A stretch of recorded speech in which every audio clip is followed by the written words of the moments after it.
Hey, gorgeous souls. Hope you're having a great day.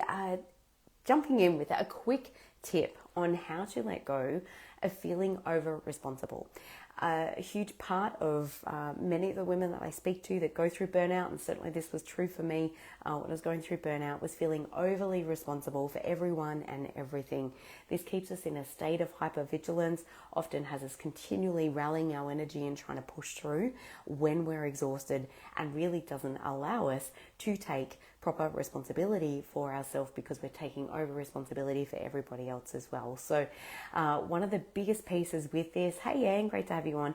One of the biggest pieces with this, and something that was profoundly life-changing for me, is when my loved ones or anybody close to me was actually sharing how they were feeling. I would often feel like, oh my gosh, I need to sort this for them, I need to help them, I need to fix this, and jump into this over responsibility. Even if it was just in my mind, I may not be actually verbalizing that, but I would feel this sense of urgency and this sense of, oh my gosh, I need to do this, I need to fix this, I need to help in some way, shape or form.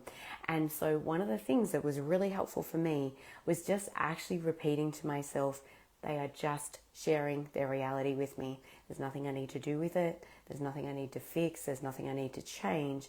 And what it did, it was actually so transformative in my relationships, because then people weren't feeling invalidated because I was jumping in and problem solving and trying to, fix it for them. They actually felt really heard. They actually felt really validated.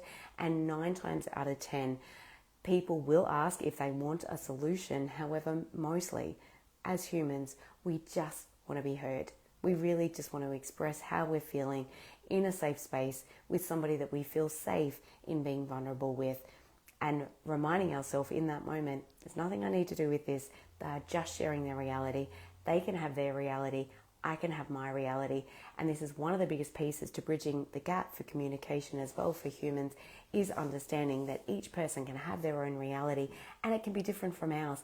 And that doesn't make us wrong and it doesn't make them wrong. When we can hold both people's realities within our gentle grasp, it is so helpful to be able to allow them to have their experience and we have our experience as well.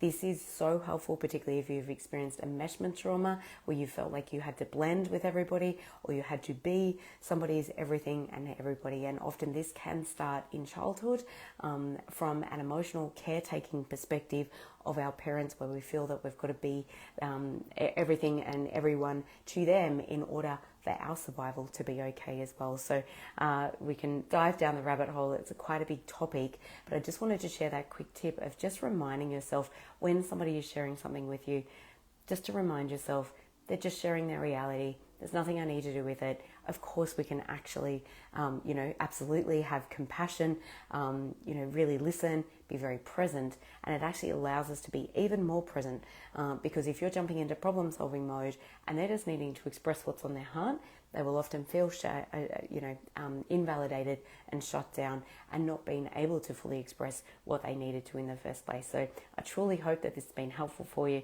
and I know it certainly helped shift some of that over responsibility that I used to experience as well. Have a fantastic rest of your day.